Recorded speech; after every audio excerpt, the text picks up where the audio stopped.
and welcome to another episode of the review that we do for you. This week, the review is Doodle God Crime City.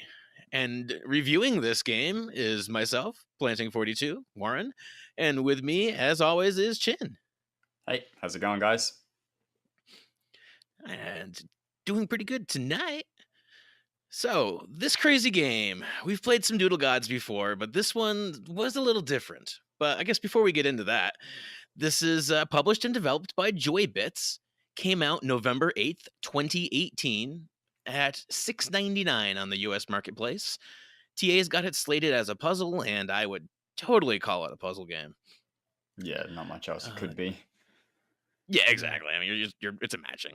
The time estimate is 2 to 3 hours. I would say maybe even a little faster, especially if you play it on PC, because as you were telling me earlier, the clicking is so much easier than the controller Yeah, UI.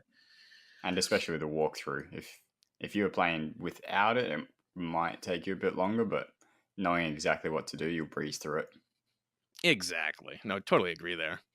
Far as a plot goes, I guess this one probably has a little bit more than some of the others. The others were pretty much more of a you're creating life and combine the elements to make things. Similar concept. You're still using elements, except now it's elements of city life, and Mhm. you're crafting like a really dark world view, if you ask me. um, Yes, yeah, and then there's like a slightly more lighthearted campaign, which is like little bits of snippets that kind of offer little bits of law and disorder. yeah, yeah. The campaign is probably the biggest change from the standard sandbox of the other Doodle Gods. So the achievements in Doodle God, six of them are for that longer story mode, which is just kind of do all the combinations, and eight of them are for the shorter campaign snippets.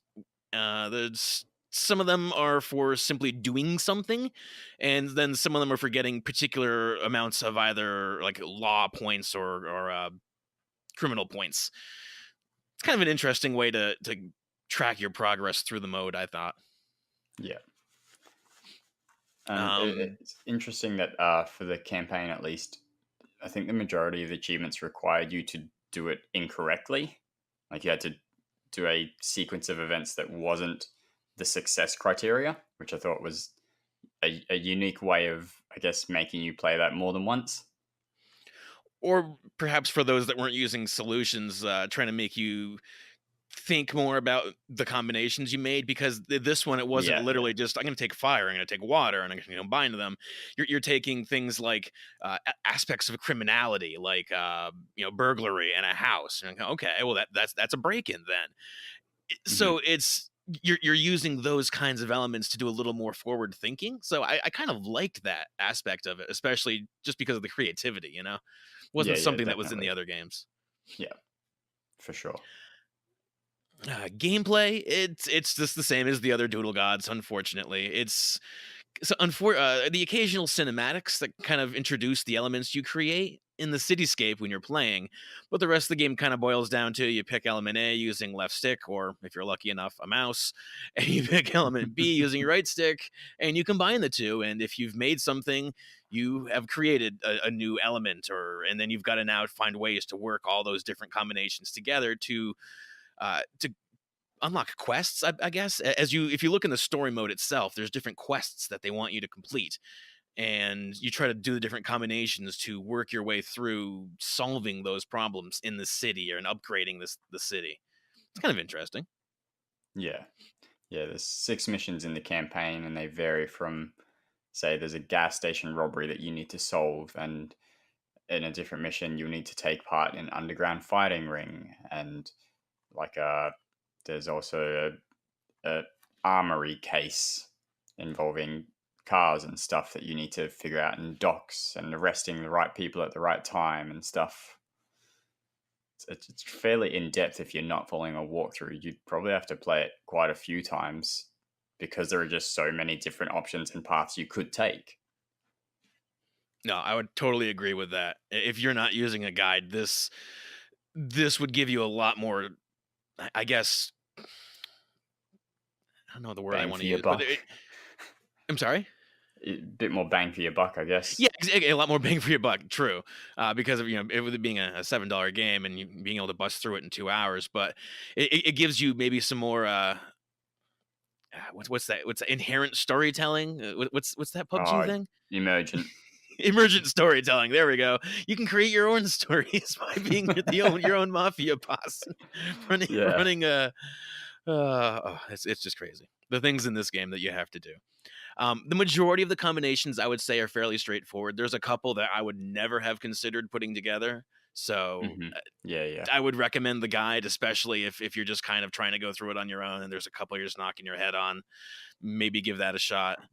The other big hint I'd like to say is that when you're making the combinations, pay attention to the group that the Yeah. new element is coming from, because you're probably going to be using it in your next combination. And if you're just kind of mashing the things together, mashing A, looking back to the guide real quick, you're going to be almost lost as to where all these different elements are on the grid, and it very quickly becomes very busy. It's hard to see Hmm. where everything is. Granted, Yeah. there is a way of going into list view and pulling up things alphabetically, which does come in handy. Um, it just takes a lot more time, I think. So it's good to kind of make a mental image as to what each group is. Okay, these are where the criminals are. These are where the element actions are. These are what the city parts are, and you can kind of get your way through it a little bit quicker like that. I think if you can, actually pay attention to it instead of just Yeah. blindly follow a guide. Yeah, that was probably the bit I struggled. Like the only place I struggled was, okay, I need to use this element now. Oh, which group is it in? And most of them made sense, for the most part. So vehicles would be in the vehicles group. But then sometimes I think generic car was like in the city group as opposed to the vehicles group. Or iron was an element as opposed to like a metal or something like that. Where Exactly. I it think could the have thing been that in a threw couple me of them. was grid. That was in like the safekeeping thing, the one that had like the little shield icon. Yeah. But Yes, I would because it always was assume it was leading more of a to a tool or a city cage and a plan or something. safe. Yeah, exactly. I'm like, Yeah. I don't know. So there's a few things they just kind of hide on you like that, but overall, fairly straightforward. Yeah, Uh, yeah, definitely. Graphically, it's not anything special, but then again, it's not really focusing on the graphics. And like I said, this does actually focus some more on some cinematics during Mhm, the story mode. So it's got more going for it than just the actual matching. But mhm. Yeah. in the end, it's more polished than its brethren. But it's not a game that you need good graphics for. The whole concept behind this is the puzzle solving. Correct. Yeah. And even in the sandbox mode, if you're for whatever reason you want to continue playing after the achievements, I think the achievements pretty much end at like halfway of all the elements. So there is more things to create should you Ah, want to continue your time in the game. good point. Good point. There is no create all combinations achievement in this game. So Yes. hoorah! So there's no going back through the list to find the one combination you didn't do. And that happened to me on the other one. I missed one combination and had to go Yeah. through the whole list. It was in the middle, of course. Yeah, yeah. I think mine was right towards the end, and the last one like three quarters through. Uh, Yeah. so I guess in the end, Doodle God, Crime City. I'd say it's a lot more enjoyable for me than the previous iterations. For $7, it's not a bad deal. I'd say definitely give it a shot if it goes on sale. Just be careful around the dawn. Yeah, yeah, definitely. Don't want to end up sleeping with the fishes. All right. Well, I guess back to you guys then.